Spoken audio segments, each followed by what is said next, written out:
Chapter 7.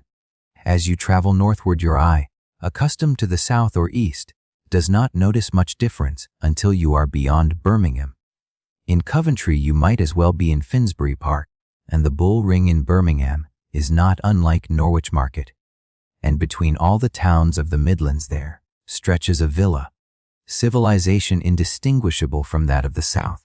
It is only when you get a little further north, to the pottery towns and beyond, that you begin to encounter the real ugliness of industrialism, to an ugliness so frightful and so arresting that you are obliged, as it were, to come to terms with it. A slag heap is at best a hideous thing, because it is so planless and functionless. It is something just dumped on the earth, like the emptying of a giant's dust bin. On the outskirts of the mining towns, there are frightful landscapes where your horizon is ringed completely round by jagged gray mountains, and underfoot is mud and ashes, and overhead the steel cables where tubs of dirt travel slowly across miles of country. Often the slag heaps are on fire, and at night you can see the red rivulets of fire winding this way and that, and also the slow, moving blue flames of sulfur, which always seem on the point of expiring and always spring out again. Even when a slag heap sinks, as it does ultimately, only an evil brown grass grows on it, and it retains its hummocky surface. One in the slums of Wigan, used as a playground, looks like a choppy sea suddenly frozen, the flock mattress, it is called locally. Even centuries hence, when the plough drives over the places where coal was once mined, the sites of ancient slag heaps will still be distinguishable from an aeroplane. I remember a winter afternoon in the dreadful environs of Wigan. All round was the lunar landscape of slag heaps, and to the north, through the passes, as it were, between the mountains of slag, you could see the factory chimneys sending out their plumes of smoke. The canal path was a mixture of cinders and frozen mud, crossed by the imprints of innumerable clogs, and all round, as far as the slag heaps in the distance, stretched the flashes, pools of stagnant water that had seeped into the hollows caused by the subsidence of ancient pits. It was horribly cold. The flashes were covered with ice the color of raw umber. The bargemen were muffled to the eyes in sacks. The lock gates wore beards of ice. It seemed a world from which vegetation had been banished. Nothing existed except smoke, shale, ice, mud, ashes, and foul water. But even Wigan is beautiful compared with Sheffield. Sheffield, I suppose, could justly claim to be called the ugliest town in the old world. Its inhabitants, who want it to be pre-eminent in everything, very likely do make that claim for it. It has a population of 500,000, and it contains fewer decent buildings than the average East Anglian village of 500. And the stench! If at rare moments you stop smelling sulfur, it is because you have begun smelling gas. Even the shallow river that runs through the town is usually bright yellow with some chemical or other. Once I halted in the street and counted the factory chimneys I could see. There were 33 of them, but there would have been far more if the air had not been obscured by smoke. One scene especially lingers in my mind. A frightful patch of waste ground somehow up there. A patch of waste ground attains a squalor that would be impossible even in London, trampled bare of grass and littered with newspapers and old saucepans. To the right, an isolated row of gaunt 4-roomed houses, dark red, blackened by smoke. To the left, an interminable vista of factory chimneys, chimney beyond chimney, fading away into a dim blackish haze. Behind me, a railway embankment made of the slag from furnaces. In front, across the patch of waste ground, a cubical building of red and yellow brick, with the sign a Thomas Grocock, haulage contractor. At night, when you cannot see the hideous shapes of the houses and the blackness of everything, a town like Sheffield assumes a kind of sinister magnificence. Sometimes the drifts of smoke are rosy with sulfur, and serrated flames, like circular saws, squeeze themselves out from beneath the cowls of the foundry chimneys. Through the open doors of foundries you see fiery serpents of iron being hauled to and fro by red-lit boys, and you hear the whiz and thump of steam hammers and the scream of the iron under the blow. The pottery towns are almost equally ugly in a pettier way. Right in among the rows of tiny blackened houses, part of the street as it were, are the pot banks, conical brick chimneys like gigantic burgundy bottles buried in the soil and belching their smoke almost in your face.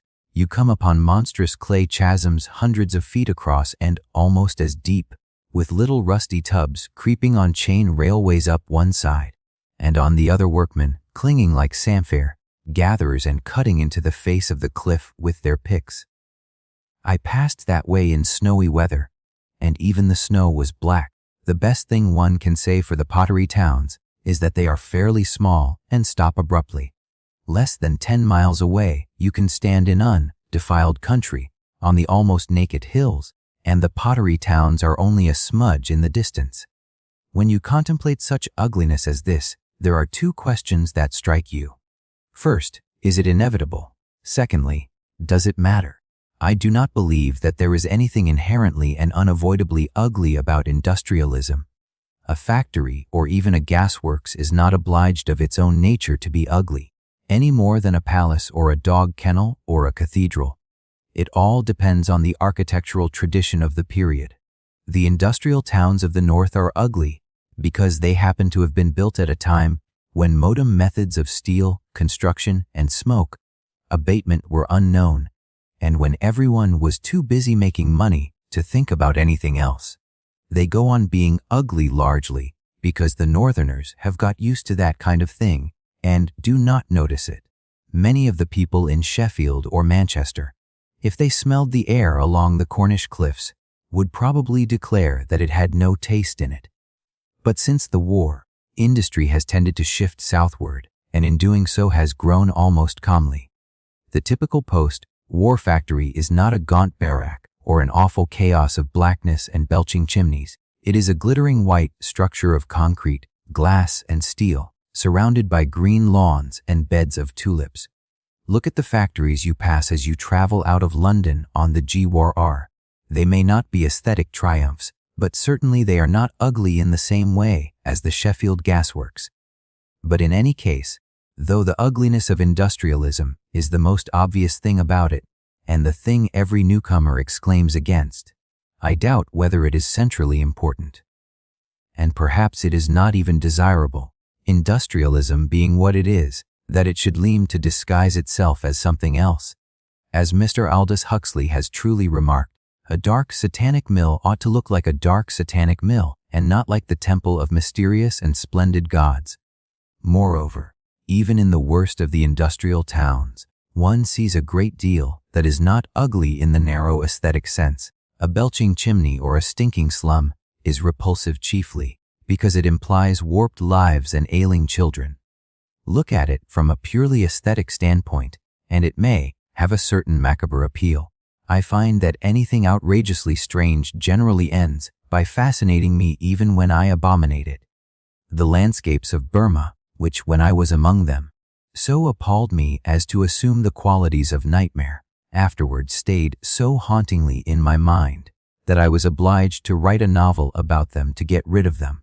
Is in all novels about the East the scenery is the real subject matter. It would probably be quite easy to extract a sort of beauty, as Arnold Bennett did, from the blackness of the industrial towns. One can easily imagine Baudelaire, for instance, writing a poem about a slag heap. But the beauty or ugliness of industrialism hardly matters.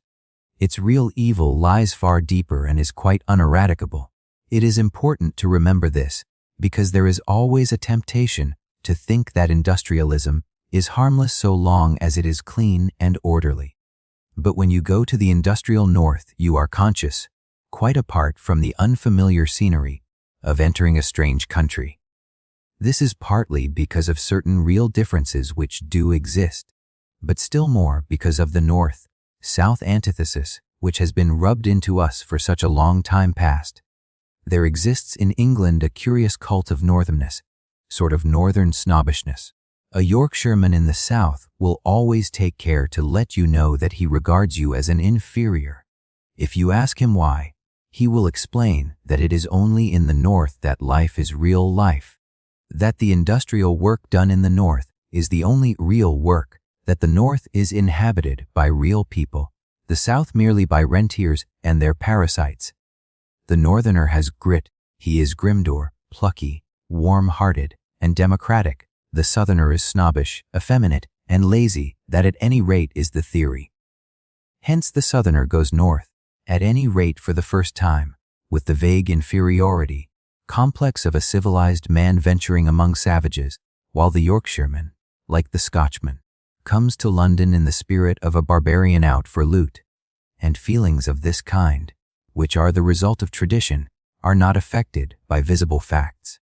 Just as an Englishman 5 feet 4 inches high and 29 inches round the chest feels that as an Englishman, he is the physical superior of camera being a dago.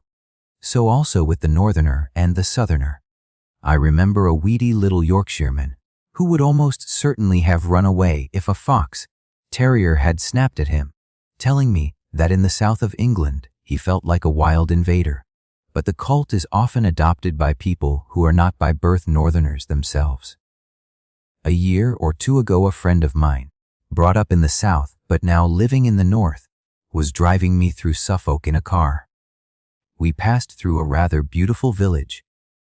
He glanced disapprovingly at the cottages and said, "Oh, of course most of the villages in Yorkshire are hideous, but the Yorkshiremen are splendid chaps. Down here it's just the other way about, beautiful villages and rotten people. All the people in those cottages there are worthless, absolutely worthless." I could not help inquiring whether he happened to know anybody in that village. No, he did not know them, but because this was East Anglia, they were obviously worthless. Another friend of mine, again a Southerner by birth, loses no opportunity of praising the North to the detriment of the South.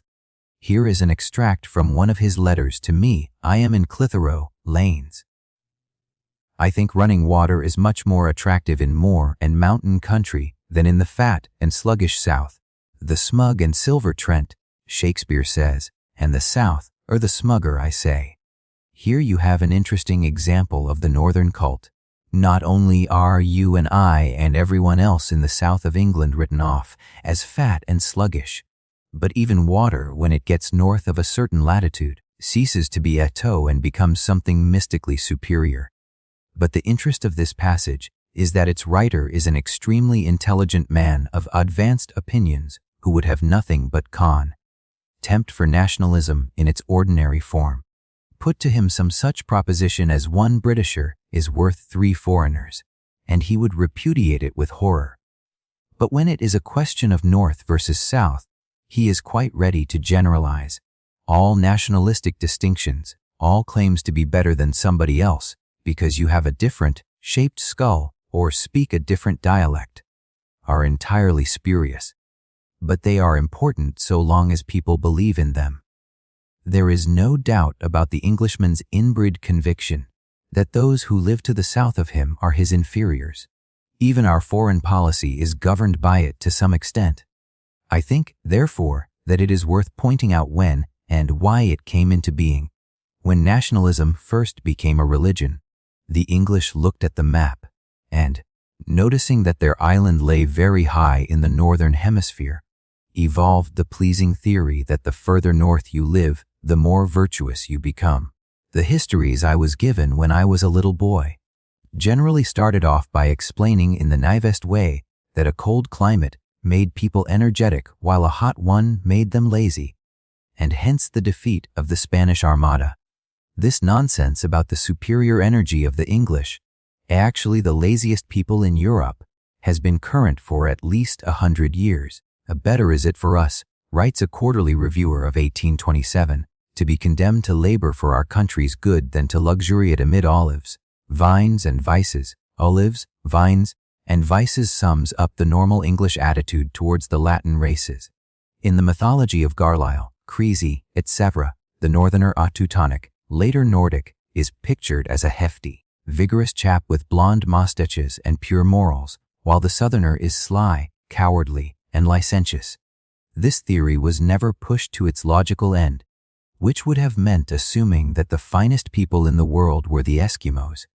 But it did involve admitting that the people who lived to the north of us were superior to ourselves. Hence, partly, the cult of Scotland and of Scotch things which has so deeply marked English life during the past 50 years.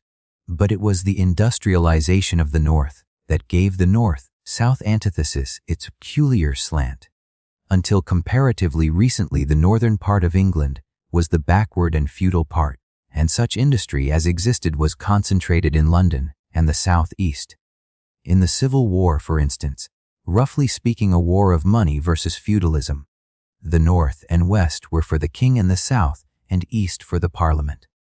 But with the increasing use of coal industry passed to the North, and there grew up a new type of man, the self-made northern businessman, the Mr. Rouncewell and Mr. Bounderby of Dickens.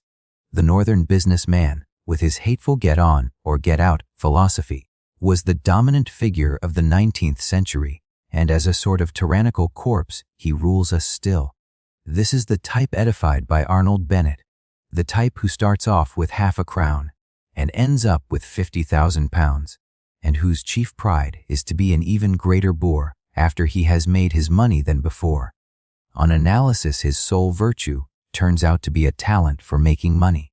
We were bidden to admire him because though he might be narrow-minded, sordid, ignorant, grasping, and uncouth, he had grit, he got on. In other words, he knew how to make money. This kind of cant is nowadays a pure anachronism, for the northern businessman is no longer prosperous. But traditions are not killed by facts, and the tradition of northern grit lingers. It is still dimly felt that a northerner will get on, i.e. make money, where a southerner will fail. At the back of the mind of every Yorkshireman and every Scotchman who comes to London is a sort of Dick Whittington picture of himself as the boy who starts off by selling newspapers and ends up as Lord Mayor. And that, really, is at the bottom of his bumptiousness. But where one can make a great mistake is in imagining that this feeling extends to the genuine working class. When I first went to Yorkshire, some years ago, I imagined that I was going to a country of boors. I was used to the London Yorkshireman with his interminable harangues and his pride in the supposed raciness of his dialect. A stitch in time saves nine, as we say in the West Riding, and I expected to meet with a good deal of rudeness. But I met with nothing of the kind, and least of all among the miners. Indeed, the Lancashire and Yorkshire miners treated me with a kindness and courtesy that were even embarrassing, for if there is one type of man to whom I do feel myself inferior, it is a coal miner. Certainly no one showed any sign of despising me for coming from a different part of the country. This has its importance when one remembers that the English regional snobberies are nationalism in miniature, for it suggests that snobbery is not a working class characteristic. There is nevertheless a real difference between North and South, and there is at least a tinge of truth in that picture of southern England as one enormous Brighton inhabited by lounge lizards. For climatic reasons, the parasitic denned drawing class tend to settle in the South. In a Lancashire cotton town you could probably go for months on end without once hearing an educated accent, whereas there can hardly be a town in the south of England where you could throw a brick without hitting the niece of a bishop. Consequently, with no petty gentry to set the pace, the bourgeoisification of the working class, though it is taking place in the North, is taking place more slowly.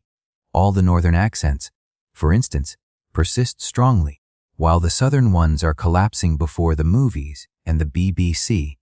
Hence your educated accent stamps you rather as a foreigner than as a chunk of the petty gentry, and this is an immense advantage, for it makes it much easier to get into contact with the working class. But is it ever possible to be really intimate with the working class? I shall have to discuss that later. I will only say here that I do not think it is possible, but undoubtedly it is easier in the North than it would be in the South to meet working class people on approximately equal terms. It is fairly easy to live in a miner's house and be accepted as one of the family. With, say, a farm laborer in the southern counties, it probably would be impossible. I have seen just enough of the working class to avoid idealizing them, but I do know that you can lean a great deal in a working class home, if only you can get there. The essential point is that your middle class ideals and prejudices are tested by contact with others, which are not necessarily better, but are certainly different. Take, for instance, the different attitude towards the family.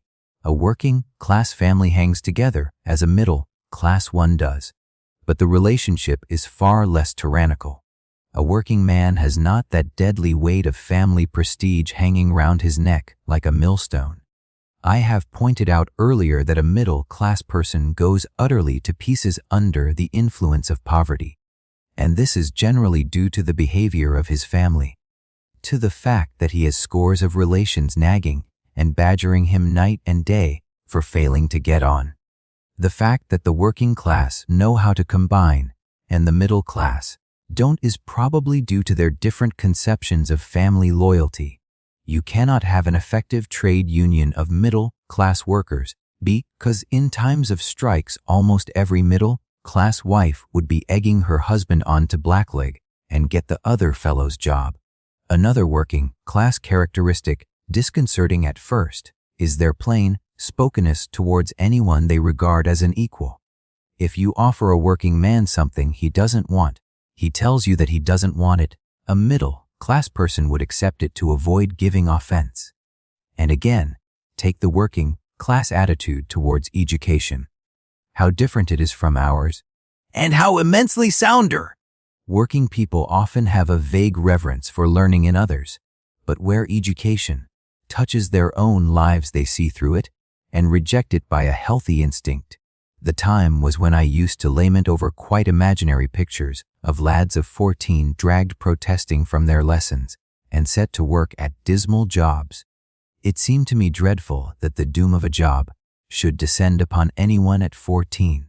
Of course, I know now that there is not one working-class boy in 1,000 who does not pine for the day when he will leave school. He wants to be doing real work, not wasting his time on ridiculous rubbish like history and geography. To the working class, the notion of staying at school till you are nearly grown up seems merely contemptible and unmanly. The idea of a great big boy of 18 who ought to be bringing £1 a week home to his parents, going to school in a ridiculous uniform, and even being caned for not doing his lessons. Just fancy a working-class boy of 18 allowing himself to be caned. He is a man when the other is still a baby. Ernest Pontifex, in Samuel Butler's Way of All Flesh, after he had had a few glimpses of real life, looked back on his public school and university education and found it a sickly, debilitating debauch. There is much in middle-class life that looks sickly and debilitating when you see it from a working-class angle. In a working-class home, I am not thinking at the moment of the unemployed, but of comparatively prosperous homes. You breathe a warm, decent, deeply human atmosphere which it is not so easy to find elsewhere.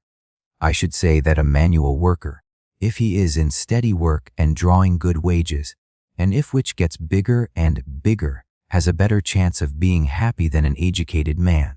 His home life seems to fall more naturally into a sane and comely shape. I have often been struck by the peculiar easy completeness, the perfect symmetry, as it were, of a working-class interior at its best, especially on winter evenings after tea, when the fire glows in the open range and dances mirrored in the steel fender, when father, in shirt sleeves, sits in the rocking chair at one side of the fire reading the racing finals, and mother sits on the other with her sewing, and the children are happy with a pennorth of mint humbugs, and the dog lolls roasting himself on the rag mat. It is a good place to be in, provided that you can be not only in it, but sufficiently of it to be taken for granted. This scene is still reduplicated in a majority of English homes, though not in so many as before the war.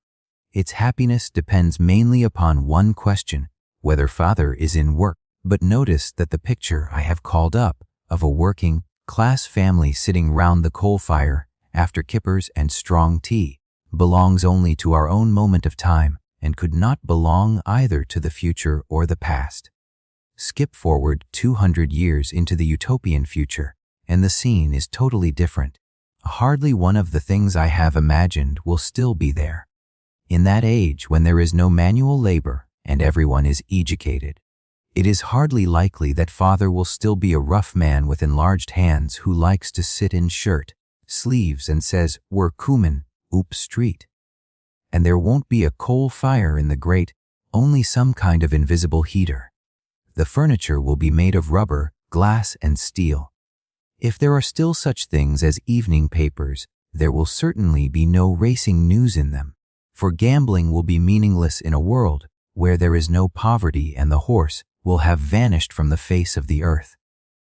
Dogs, too, will have been suppressed on grounds of hygiene, and there won't be so many children, either, if the birth controllers have their way. But move backwards into the Middle Ages, and you are in a world almost equally foreign. A windowless hut, a wood fire which smokes in your face because there is no chimney, moldy bread, poor John, lice, scurvy, a yearly child birth and a yearly child death, and the priest terrifying you with tales of hell. Curiously enough, it is not the triumphs of modem engineering, nor the radio, nor the cinematograph, nor the 5,000 novels which are published yearly, nor the crowds at Ascot and the Eton and Harrow match, but the memory of working class interiors, especially as I sometimes saw them in my childhood before the war, when England was still prosperous. That reminds me that our age has not been altogether a bad one to live in.